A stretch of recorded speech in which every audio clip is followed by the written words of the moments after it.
long time no see. And some of you may not have even seen me before. So just to introduce myself, my name is Peter.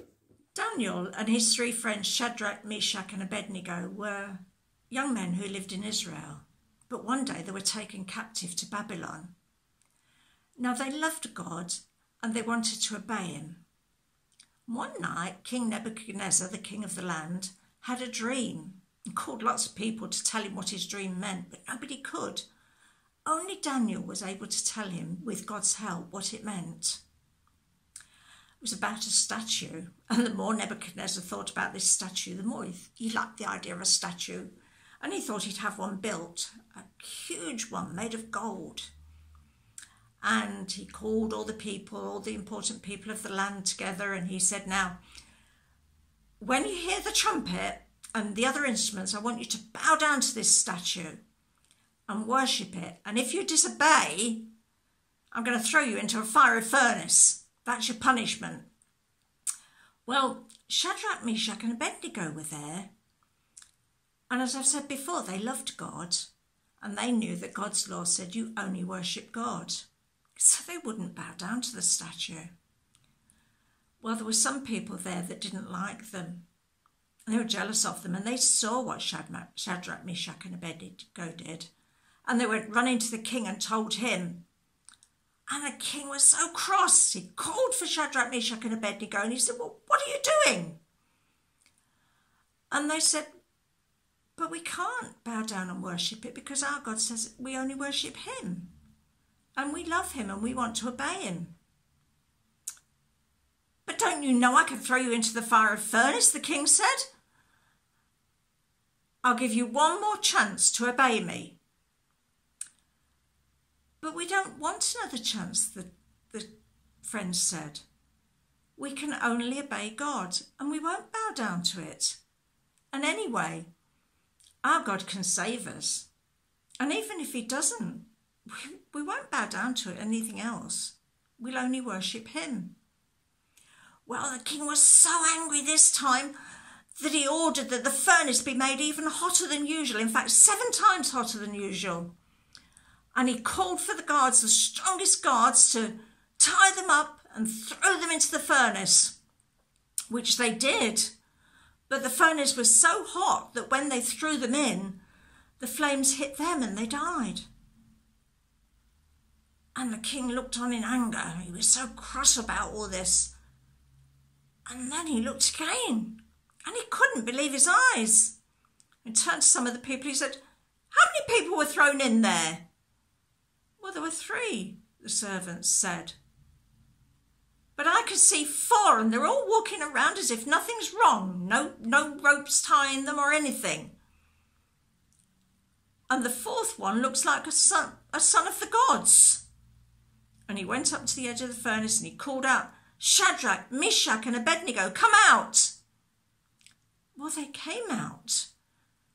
And when he looked at them, he was amazed. Their clothes weren't burnt. Even they weren't burnt. There wasn't a mark on them. They didn't even smell of burning. But there were only 3 of them. And he looked again. The 4th person had disappeared. And then he said, we need to praise the God of Shadrach, Meshach and Abednego because he sent his angel to protect them. He knew that they trusted God to keep them safe. Shadrach, Meshach and Abednego had great faith in their God, and he was with them even when they couldn't see him. He turned up and he supported them in that fiery furnace, as you will have heard. Many years ago, some 60 odd years ago, when I was about your age, I guess. And that's difficult, I'm sure, as well for you to imagine, let alone a God who you can't see. But anyway, as I say, about 60 years ago, my father used to sit me down and tell me a story. He used to tell me a story about a true man who lived many, many years ago called Charles Blondin. Now, Charles Blondin, he was very, very famous. Maybe, not as famous as Marcus Rashford, but pretty famous. And his trick was to entertain people. You see, in the old days, when I was small, and many years before that, we didn't have televisions. We didn't have gaming things and things to amuse us. We had to have people to amuse us. And his trick was to walk on a tightrope. And he was very clever at it. He even went all around the world in front of masses of crowds, walking on tightropes and performing tricks on tightropes. He didn't just walk on the tightropes, he did tricks on them. And one of his tricks was in the United States, between the United States and Canada, and dividing the two countries is this massive waterfall called the Niagara Falls. And at the bottom of the Niagara Falls is this big gorge with all the water bubbling up and frothing away. And his trick was to walk from one side to the other and do all sorts of tricks. Sometimes he'd carry a man on his back across there. Sometimes he'd cook an omelette in the middle of walking across there. How do you do that? One of his tricks was also walking across there in a wheelbarrow. And one day, after he'd walked across there in a wheelbarrow, the crowd were applauding him and cheering. And so he went up to the crowd and he saw this little boy in the crowd, about your age. And he said to the little boy, "You've just seen me walk across there with a wheelbarrow." "Yeah.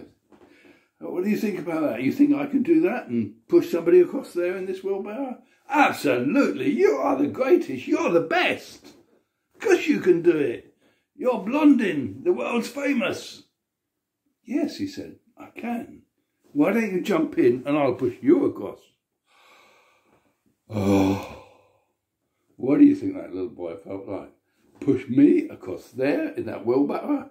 I think he probably quickly disappeared into the big crowd behind him.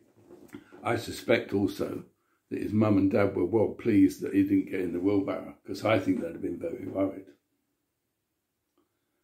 So you see, sometimes we can know something to be true, but we find it very difficult to put our faith in it. Shadrach, Meshach and Abednego knew it was true that the God was there, even though they couldn't see him, and they put their trust in him. They got into the wheelbarrow, and he was there for them and supported them in their difficult times. Many years ago, some 60-odd years ago now, I put my trust in Jesus. And though life hasn't always been easy or smooth and there's problems, he has always been there in the background and sometimes in the foreground to help me and support me.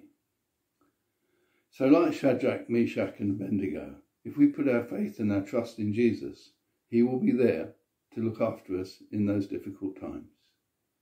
Thank you for listening and God bless. Bye.